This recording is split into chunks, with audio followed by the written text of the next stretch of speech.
Добрый вечер. Время новостей на АТР. Пятница, 19 января. Вы смотрите «Заман». В студии для вас работает София Абляева. Гала-концерт детского талант-шоу «Татлысес-2018» подходит к концу. В этом году всеукраинский конкурс поменял формат на международный. В конкурсе принимают участие более сотни детей из Крыма, Херсонской, Львовской, Киевской областей, а также артисты из Вильнюса. На гала-концерте «Татлысес-2018» работают наши журналисты. Последние подробности мы узнаем у нашей Эльвины Сейтбулаевой. Эльвина, тебе слово. На сцене уже выступает Арсен Усманов, выступала Эльзара Баталова, Алие, Эльмас, Асан Белялов. Сейчас на сцене выступают артисты, а до них выступали конкурсанты. В детском конкурсе приняли участие около 100 детей. Они приехали из разных уголков Украины, а также среди них и также Херсонщина, Мелитополь, Львов. Они постарались передать атмосферу крымско-татарской культуры, предлагаю послушать.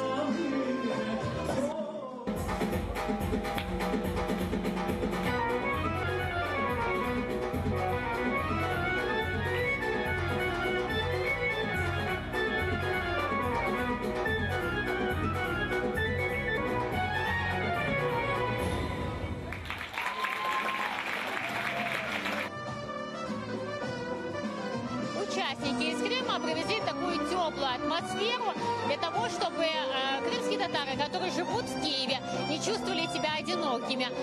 Представители из Литвы рассказали, как им не хватает Крыма. Предлагаю послушать их комментарии.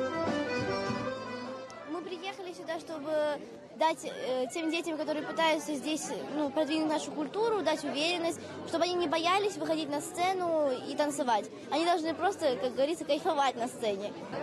Танцевал балхче. Это танец типа с яблок, про яблок говорится, про поле с яблоками и о его красоте. Мы приехали с Вильнюса, с Литвы. Представляем общину литовских татар, но мы с дочкой именно крымских татар. Супер, вообще столько впечатлений, очень интересные номера, дети талантливые, хореографы талантливые, прекрасное жюри, вообще все очень на высшем уровне. Самое главное — окунуться в культуру. Татлысес проводился в Крыму, начиная с 2009 года, однако в силу последних событий он не проводился, и в Крыму его, то есть в Киеве, стали вновь возрождать. Организатором Татлысес является телеканал АТР, его основателем является Татлысес, организатор Линов Ислямов рассказал о важности проведения этого конкурса в Киеве. Предлагаю послушать его. Важно очень то, что он проходит в свободном Киеве сейчас. В свободном Крыму мы не можем его сейчас сделать по понятным причинам. И оккупанту очень хотелось бы, чтобы мы его там проводили. Но проводили бы в их нужном ключе. Делали бы определенные вставки российские, делали бы это с русским флагом. Что они хотели сделать с АТРом, что они хотели сделать с Меджлисом, мы это им не позволили. 100 детей приехало. Это первый раз на материке такого уровня концерт. Мы хотели бы и надеемся, что все-таки государство услышит эту и подхватит эту инициативу, потому что для государства Украина, а мы хотели бы, чтобы это было государство именно, а не гражданское какое-то формирование, которое мы сейчас из себя представляем. Мы хотим, чтобы государство занималось образованием детей, воспитанием детей вместе с родителями, которые сегодня приехали. Сегодня на конкурсе «Татлысес» были номинации и чтецов, и фольклорные, и народные танцы.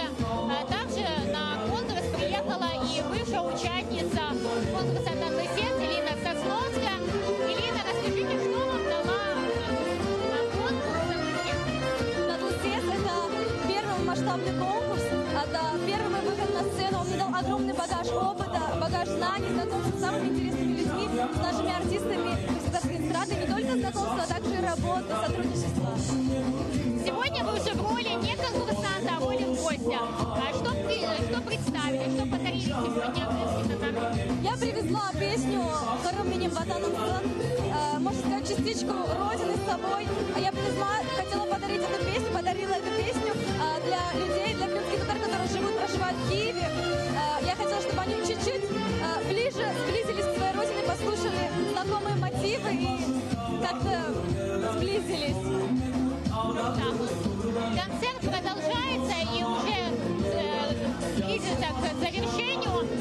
По словам организаторов, никто без подарков не уйдет, а зрители получат такую теплую атмосферу праздника. Студия. Это была наша Эльвина Сейдбулаева с последними подробностями о гала-концерте «Татлы-Сес» 2018.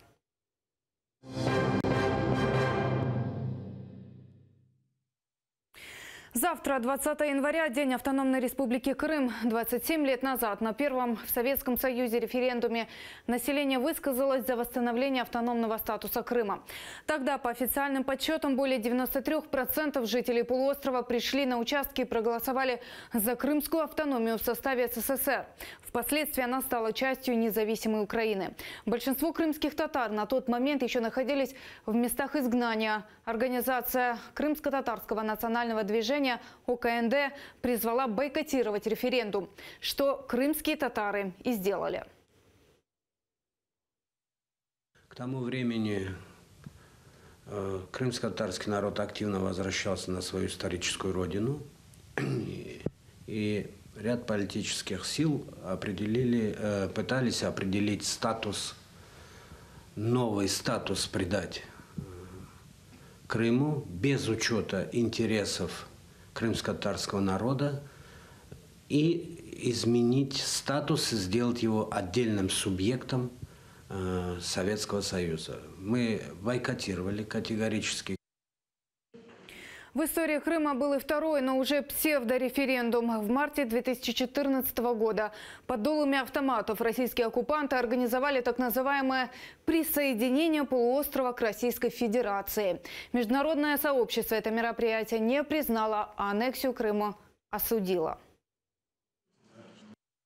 То, что произошло в 2014 году, это нельзя назвать референдумом, это какая-то пародия. У нас точные сведения, что там на том референдуме участвовало всего 32,4% жителей Крыма. Причем даже и российских граждан, с учетом и российских граждан, и военных. Крым должен стать автономией коренных народов, так считает постоянный представитель президента Украины в Крыму. Над новым статусом сейчас работает Конституционная комиссия. Она должна предложить изменения в основной закон страны. По мнению Бориса Бабина, эксперты должны учесть стандарты ООН по вопросам прав коренных народов. Он уверен, что крымская автономия, созданная в начале 20 века, де-факто как автономия крымско-татарского народа, была уничтожена в советское время и возобновилась лишь как автономія, подвласна російському влиянню. І ми знаємо, що це була сумна історія під тиском влади Росії, яка оговталася від розпаду СРСР і почала тиск на незалежну українську державу. Формат цієї автономії було певною мірою змінено.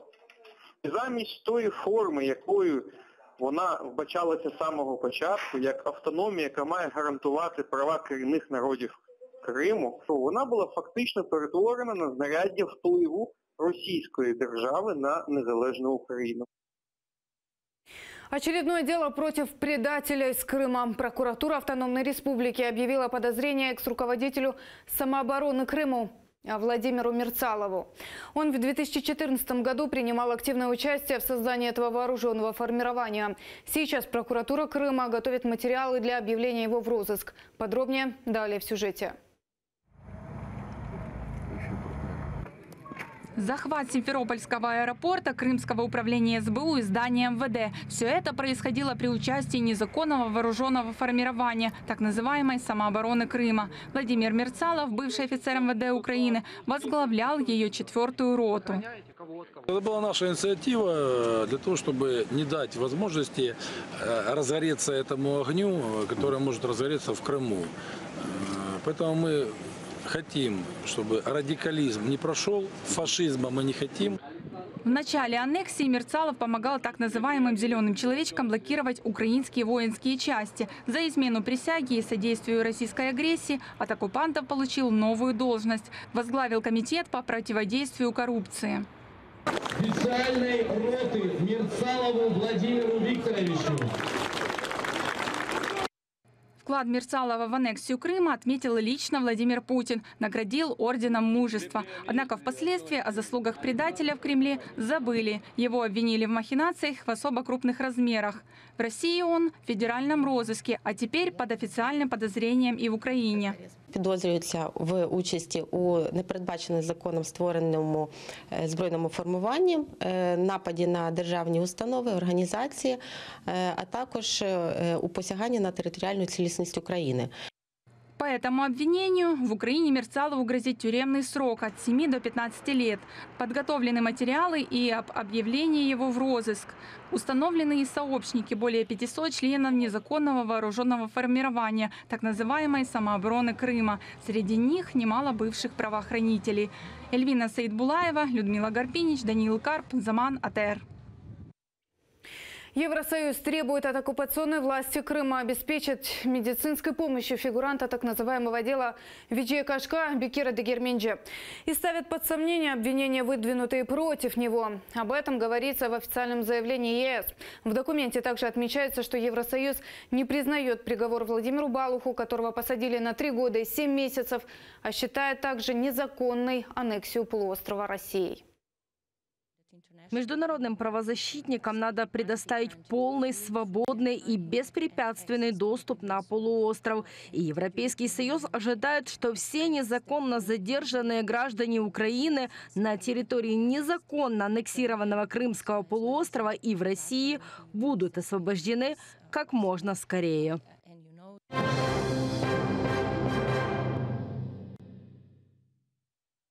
В Одессе умер один из раненых полицейских. Таким образом, количество жертв возросло до 3 человек. Еще 3 ранены. Такие последствия спецоперации правоохранителей. По информации главка нацполиции в Одессе. 2 оперативников и участковый пришли по адресу, где, по их данным, мог находиться разыскиваемый преступник. Тот применил огнестрельное оружие. Правоохранители вызвали подкрепление.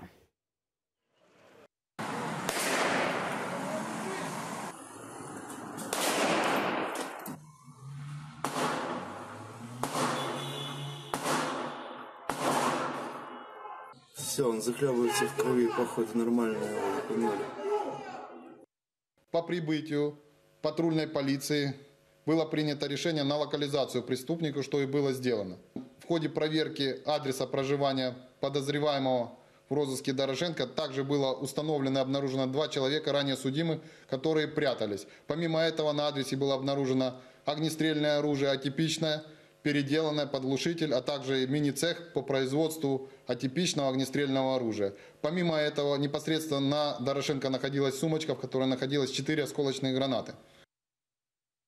Мужчина, который начал перестрелку, известный в Одессе пророссийский деятель Валентин Дорошенко. Он назвал себя членом партии Сталина. 8 лет назад баллотировался в мэры, а СМИ сообщают, что полиция разыскивала его за участие в столкновениях с правоохранителями, когда те задерживали лидера пророссийской партии «Родина» Игоря Маркова.